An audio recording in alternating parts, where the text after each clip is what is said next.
Hello बच्चों, मैं हूं मान्या और स्वागत है आप सभी का डाउटनेट पे।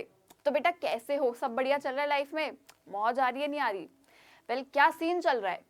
तो आज का सीन जो चलने वाला है, जो हम बनाने वाले हैं, वो मैं आपको बताती हूँ। आज का हमारा टॉपिक है how to pronounce English correctly, यानी कि हम अंग्रेजी को सही ढंग से कैसे उच्चारण करें उस चीज का। ठीक है, तो आज हम इसके बारे में बात करेंगे। अब देखिए, कई बार ना हमने टीवी में एडवर्टाइजमेंट देखी थी बचपन में, जिसमें ये बोला जाता था कि एक अंकल आंटी की कॉन्वर्सेशन चल रही होती थी और अंकल आंटी को ना एक गलत वर्ड प्रोनाउंस करते हैं, और वो वर्ड होता है प्रोनाउंसिएशन। तो वो बोलते हैं प्रोनाउंस करना और आंटी उनको बोलती है नहीं, इट्स प्रोनाउंसिएशन, और वो उन्हें ठीक करती है। ये ऐड बहुत फेमस गई थी और उसी ऐड में हमने सीखा था कि अच्छा ये शब्द इस तरीके से बोला जाता है।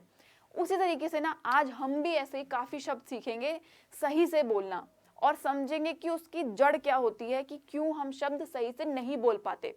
अब देखिए, पिछले जो हमारे लेक्चर्स थे, पिछली जो हमारी क्लासेस हुई थी, उसमें हमने ये तो समझ लिया था कि अंग्रेजी किस तरीके से बोली जाए, कैसे हम अंग्रेजी में फर्राटेदार बने, है ना। पर अब हम सीखेंगे कि हम किस तरीके से अंग्रेजी सही बोले, जहां हम गलती ना करें। अब देखिए, अक्सर गलती जो होती है ना, हमारी एक चीज में होती है, और वो गलती होती है हमारी फोनिक्स में। फोनिक्स क्या होते हैं? अब देखिए, जैसे हमने बचपन में ABCD सीखा था, क ख ग घ सीखा था, है ना। तो उस क ख ग में से जो आवाज निकल के आती है, जो साउंड निकल के आती है, वो हमारे ABCD के साथ किस तरीके से मैच करती है, वो होते हैं फोनिक्स। जैसा कि आप ये चार्ट देख सकते हैं, ये चार्ट हमारे लिए बहुत जरूरी होता है ढंग से इंग्लिश को प्रोनाउंस करने के लिए, ढंग से उच्चारण करने के लिए इंग्लिश का। ठीक है, तो इसमें अगर हम लेटर वाइज बात करें, जैसे ABCD लिखा हुआ है, पहले हम बात करते हैं ए की। ठीक है, तो ए का हिंदी में आता है ये वाला ए। ठीक है, अब इसको जब हम किसी शब्द बनाते हैं, जो वर्ड प्रोनाउंस करते हैं, तो हम बोलते हैं एप्पल। ठीक है, हम एप्पल तो बोलते हैं, पर हम एप्पल क्यों नहीं बोलते, है ना। एप्पल इसलिए नहीं बोलते क्योंकि वो ए जो होता है ना, वो ई की साउंड निकालता है, वो ई के स्वर निकालता है, तभी हम उसको एग बोलते हैं, है ना, एग। तो एप्पल को हम ए नहीं बोलते, ए बोलते हैं। ठीक है, यहाँ पे हमारा फर्क आ जाता है। उसी तरीके से अगर हम और एक शब्द की बात करें, जो कि है सी। ठीक है, सी की आवाज जो निकलती है हमारी, निकलती है क की, तो हम बोलते हैं कैट, मतलब क एट। ठीक है, इस तरीके से हमारे शब्द बनते हैं फोनिक से। और ऐसे ही पूरा का पूरा आपके पास ये चार्ट है, आप इसी तरीके से इस चार्ट को ढंग से पढ़ेंगे, अगर अच्छे से समझ लेंगे, तो आपको कभी भी कोई दिक्कत नहीं होगी किसी भी इंग्लिश के लेटर को हिंदी में बोलने की। ठीक है, तो आप इससे ढंग से बोल पाएंगे, क्योंकि मातृभाषा तो हमारी हिंदी है। तो हमें ये समझना बहुत जरूरी होता है कि हम हिंदी में कौन सा शब्द बोल रहे हैं, जिसकी साउंड इंग्लिश में क्या निकलती है। ठीक है, तो ये तो हो गए हमारे फोनिक्स। अब आती है हमारी एक और बहुत जरूरी चीज, जहां पे हम काफी बार गलती कर देते हैं, और वो चीज है होमोफोन्स। अब ये होमोफोन्स क्या होते हैं, मैं बताती हूँ होमोफोन्स क्या होते हैं। तो होमोफोन्स वो शब्द होते हैं जो एक जैसे साउंड करते हैं, यानी कि उनके बोलने का ढंग एक जैसा होता है, पर उनके स्पेलिंग अलग अलग होते हैं और मतलब भी अलग होता है। ठीक है, अब जैसे मैं आपको एक एग्जाम्पल दूं, यहाँ पे हमारे 3 वर्ड्स हैं। अब इन 3 वर्ड्स की बात करें तो एक का है बेयर, यहाँ पे भी हम इस चीज को बेयर ही बोलेंगे। ठीक है, पर हमारे यहाँ पे स्पेलिंग अलग है, यहाँ पे हम बोल रहे हैं BARE और यहाँ हम बोल रहे हैं BEAR। अब इन दोनों का मतलब क्या होता है, जैसे कि आप देख सकते हैं, यहाँ पे हमें फोटो दिखा रखी है दोनों चीजों की। ये हो गया भालू और ये हो गया ट्री। ये ट्री जो है बेयर है, यानी कि ये ट्री खाली है, इसके ऊपर कुछ भी पत्ते नहीं आ रखे, सूखा हुआ पेड़ है। और ये है बियर, भालू। ठीक है, और उसी तरीके से हमारा ये जो दूसरा शब्द है वो है बी और बी। अब देखिए, फर्क तो यहाँ पे एक ई के ज्यादा होने का है, पर मतलब पूरा बदल गया। वो कैसे? अब मतलब ये जो है, ये है बी क्वाइट, यानी कि चुप रहिए। बी ये वो वाला वर्ड है, जैसे हम चुप रहने के लिए बोला जा रहा है कि आप ये करिए। ठीक है, और यहाँ पे जो बी है, ये है मधुमक्खी वाला बी। ठीक है, तो यहाँ पे एक सेंटेंस लिखा हुआ है, अ बी इज बजिंग अराउंड, यानी कि एक मधुमक्खी जो है मंडरा रही है आसपास। तो ये 2 तरह के बी हो गए। जब आप ऐसे ही मतलब समझ लेंगे तो आपको कहीं कंफ्यूजन नहीं आएगी कि कौन सा वर्ड कहाँ यूज करना है। ठीक है बेटा, इसी तरीके से एक और हमारा शब्द है बीन और बीन। बोलने में देखिए कैसे एक जैसे लग रहे हैं बीन और बीन, पर लिखने में कितने अलग है और मतलब कितना अलग है। लिखने में इस तरीके से अलग है कि यहाँ पे BEAN है और यहाँ पे BEEN है। अब इनका मतलब क्या है? ये वाला जो बीन है, आपने जैसे मटर तो खाए होंगे ना, तो मटर के जो दाने होते हैं हम उनको बीन बोलते हैं, बीन्स बोलते हैं। अगर क्योंकि हम उनको प्लूरल में बोलते हैं तो वो बीन्स हो जाता है, पर यहाँ पे हम बीन की बात कर रहे हैं। तो इसका एग्जाम्पल अगर हम बात करें तो Tom doesn't like green beans, यानी कि टॉम को मटर के दाने पसंद नहीं है, उसको बीन्स पसंद नहीं है। ठीक है, तो ये वाला बीन हो गया। अब जो दूसरा वाला बीन है यानी कि जाना, हम उधर गए। यहाँ पे सेंटेंस जैसे लिखा हुआ है I have never been to Japan, यानी कि मैं कभी भी जापान नहीं गया। तो यहाँ पे उधर जाने की बात हो रही है। ठीक है, एक तो ये हमारा हो गया होमोफोन्स का। अब हम बढ़ते हैं दूसरे ऐसे कंफ्यूजन पे जो बहुत बहुत मुश्किल हो जाती है समझने में, जो कि काफी इनसे मिलता जुलता है पर अलग भी बहुत है।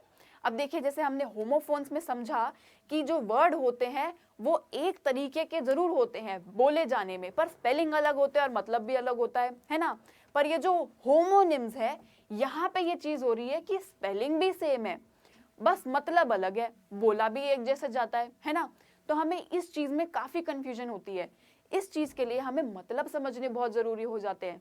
तो देखिए, यहाँ पे कुछ एग्जाम्पल दे रखे हैं हमें होमोनाइम्स के, और उसके एग्जाम्पल है साइन और साइन। अब देखिए, दोनों के स्पेलिंग भी सेम है। ठीक है, दोनों बोले भी एक जैसे जा रहे हैं, पर मतलब कैसे अलग हुआ? ये कौन सा साइन है और ये कौन सा साइन है? अब ये वाला जो साइन है यहाँ पे लिखा है हेडेक्स में be a sign of stress, यानी कि जैसे आप एक रेड लाइट, अगर हम रेड लाइट पे बात करें तो वहां पे रेड लाइट में हमें दो कलर, अगर हम बात करें लाल और हरा। ठीक है, जब हम लाल कलर देखते हैं तो हमें एक साइन मिलता है, मतलब हम समझते हैं कि लाल पे रुक जानी है, हमें गाड़ी रोक देनी है ना, और ग्रीन वाले पे चला देनी है। तो उसी तरीके से ये वाला साइन हो गया। उसका एग्जाम्पल भी दे रखा है कि सर दर्द होने का एक ये साइन है कि आपको स्ट्रेस हो सकता है। ठीक है, अब ये जो दूसरे वाले साइन की बात करते हैं हम यहाँ पे, ये है सिग्नेचर वाला साइन, यानी कि दस्तखत वाला साइन। अब जैसे हमें कभी कभी स्कूल में टीचर डांटती है ना कि हमने कोई होमवर्क नहीं किया होता, तो पनिशमेंट में हमें एक नोट दिया जाता है डायरी में, है ना। वहां पे मैम क्या बोलती है कि इसको अब तुम साइन करवा के लेके आना अपने मम्मी पापा से, है ना। तो ये वो वाला साइन हो गया। अब इसी की तरह हम और भी एग्जाम्पल देख सकते हैं। ये तो एक साइन का हुआ। और ऐसे कौन से शब्द होते हैं? और होते हैं टाई और टाई। अगेन दोनों के स्पेलिंग बिल्कुल सेम, पर इनका मतलब अलग कैसे? ये वाला जो टाई है ये है बांधने वाला टाई, और ये वाला टाई हो गई पहनने वाली टाई, जो हम अपनी स्कूल यूनिफॉर्म के साथ टाई पहनते हैं। ठीक है, और एक हो गया हमारा अगला ये वॉच और वॉच, ये भी सेम। अब ये वाली जो वॉच है ये है हम जब टीवी देख रहे होते हैं। ठीक है, जब हम टीवी देखने को हम क्या कहते हैं? वॉच। तो ये तो वॉच वो वाला हो गया, और ये जो दूसरा वाला वॉच है ये होगी हमारी घड़ी, जो हम घड़ी पहनते हैं। तो इसका ये सेंटेंस बना लेंगे हम कि I like watching TV every day. ठीक है, या एवरी नाइट। और ये इस वॉच का, दूसरी वाली वॉच जो हम पहनते हैं, उसका ये सेंटेंस हो गया कि आई ग्लैंस्ड एट माई वॉच, यानी कि मैंने अपनी घड़ी ऐसे देखी। ठीक है, और अगर हम शब्द की बात करें तो ये शब्द हो गया हमारा फर्म और फर्म। अब फर्म के भी दो मतलब। फर्म मतलब एक फर्म वो होता है जो हमारा कॉर्पोरेट होता है, जो मतलब हमारी पूरी जहाँ जॉब करने के लिए जाते हैं, जो एक कंपनी होती है। ठीक है, ये तो हो गया हमारा फर्म। दूसरा वाला फर्म हो गया हमारा सख्त, यानी कि जैसे इसका एग्जाम्पल दिया जाए तो these peaches are still firm, यानी कि ये जो आड़ू है ना ये अभी भी थोड़े सख्त है, नरम नहीं है। ठीक है, तो एक तो ये फर्म हो गया हमारा। अब एक और शब्द की बात करें तो यहाँ पे है फ्लाई और फ्लाई। अब फ्लाई और फ्लाई क्या होता है? देखिए, एक फ्लाई तो होती है हमारी मक्खी, है ना, जैसे हमने पीछे बी की बात करी थी, यहाँ पे हम मक्खी की बात कर रहे हैं, तो मक्खी को हम कहेंगे फ्लाई। और दूसरी वाला फ्लाई हो गया हमारा उड़ाना, यानी कि जैसे हम पतंग उड़ाते हैं ना 15 अगस्त को, वो वाली पतंग, वो वाला फ्लाई।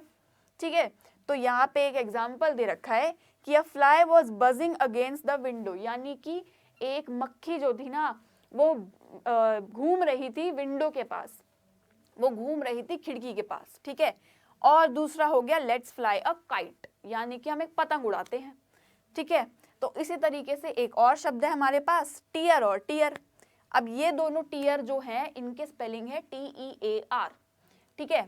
ये टीयर का मतलब हुआ फाड़ना और इस टीयर का मतलब हुआ रोना। अब जैसे क्या होता है ना कि हम जैसे हमें कोई डब्बा दिया जाता है तो हम उस डब्बे के ऊपर जो टेप लगी होती है हम उसको फाड़ते हैं ना या निकालते हैं, ज्यादातर हम काट ही देते हैं उसको, तो ये वो फाड़ने वाला टीयर हो गया, ठीक है। और एक हो गया हमारा रोना, जब हम रोते हैं तो हम कहते हैं ना दैट पर्सन इज क्राइंग या फिर that person is shedding tears, ठीक है, तो वो इंसान रो रहा है।